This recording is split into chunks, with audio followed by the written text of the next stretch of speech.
The rain hammered against the food truck's metal roof like bullets, each drop a reminder that Maya's world was crumbling faster than the soggy napkins scattered across her counter.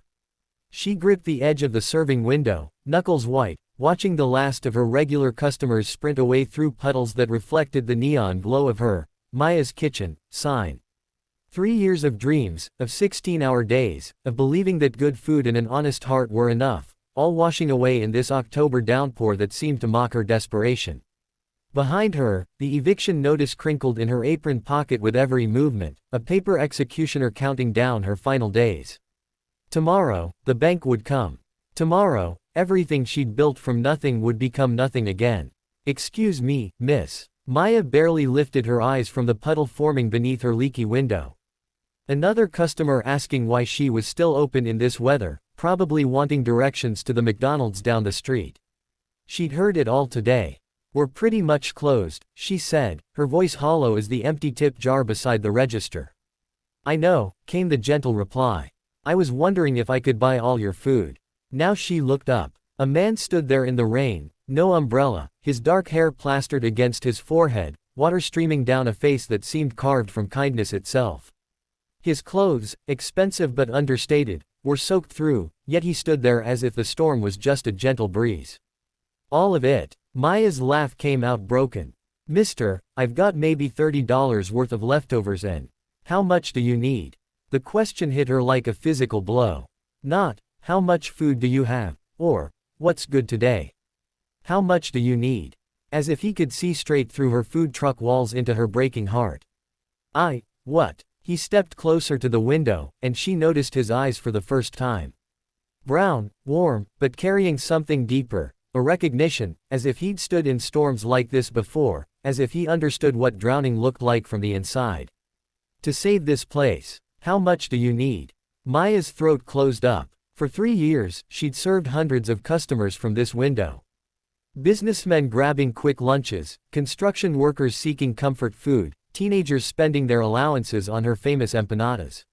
She'd smiled, made small talk, remembered their orders, their names, their stories.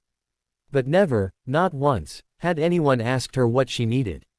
12,000, she whispered, the words falling like confessions. "The bank wants 12,000 by tomorrow, or..." She gestured helplessly at everything around her. The man nodded as if she'd told him the time. Okay. Maya stared at him. "Mister, I don't know if you understand." "I understand perfectly." He pulled out his phone, fingers dancing across the screen.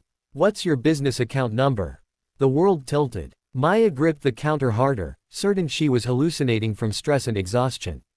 "You can't be serious." Maya Elena Rodriguez. He looked up from his phone, smiling.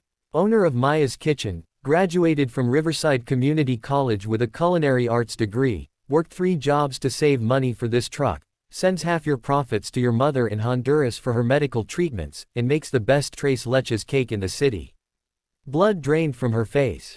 Who are you?" "Someone who's been eating your food for 2 years, he said quietly. "Every Tuesday and Friday, 12:30 sharp. You make me the chicken mole plate with extra rice, no cilantro. You always ask about my day, remember when I mentioned my daughter's graduation, insisted I take extra food that one time I looked tired." Maya's mind raced backward through hundreds of faces, searching. Tuesday and Friday, 12:30, chicken mole, no cilantro. "The quiet guy," she breathed. "You always sit at the far table, always pay exact change, always say thank you but never really talked," he finished. "I'm not good at talking. Never have been. But I'm very good at listening, and I'm very good at watching. And I've watched you, Maya. I've watched you give free meals to the homeless man who sleeps behind the bank. I've watched you tutor Maria's daughter in English after school. I've watched you work 16-hour days and still smile like the sun itself lives in your heart." Tears blurred her vision. "You don't understand. I can't pay you back. I don't even know if this business will survive another month and..." "Maya." His voice was soft but firm. "Look at me." She did, and saw something that took her breath away. Not pity, not charity, but recognition. Respect. Love. Even, not romantic love, but something deeper, rarer. The love that sees someone fighting battles alone and decides to fight alongside them. "My name is David Chen," he said. I own Chen Technologies. Maybe you've heard of us. Maya's legs nearly gave out. Chen Technologies, the software company whose building dominated the skyline downtown, whose logo was on half the buses in the city. She'd served their employees hundreds of times, never knowing. I grew up poor, David continued, rain still streaming down his face. Really poor. My parents worked in a restaurant kitchen for 30 years, saved every penny so I could go to college. I know what it looks like when someone builds dreams from nothing but determination and heart. I know what it looks like when the world tries to tear those dreams down. He held up his phone. I just transferred $15,000 to your business account. That covers the bank and gives you some breathing room. I can't, Maya started, but he held up his hand. Yes, you can. Because this isn't charity, Maya. It's an investment. You see, my company is expanding downtown, and we need a food service partner. Someone who understands that feeding people isn't just about food, it's about nourishing souls. Someone who can cater our meetings, our events, maybe even run the cafe in our new building. Maya's world spun. You're offering me a contract. I'm offering you a partnership. If you want it. David's smile was warm as summer sunshine. I waited years to work up the courage to talk to you properly. Turns out all I needed was to see you drowning to find my voice. The rain began to soften, and through her tears, Maya saw something impossible, hope, shining like gold in the gray afternoon. She thought of her mother, of the pills she could now afford, of dreams that had seemed dead 5 minutes ago now rising like phoenixes. Why? She whispered. David stepped back from the window, finally seeming to notice he was soaked through. Because kindness should never go unrewarded. Because dreams built on love and sacrifice deserve to survive. And because, his grin turned almost shy, I really, really love your tres leches cake.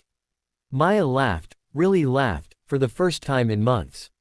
Around them, the storm was breaking, shafts of sunlight beginning to pierce the clouds like promises of better days ahead.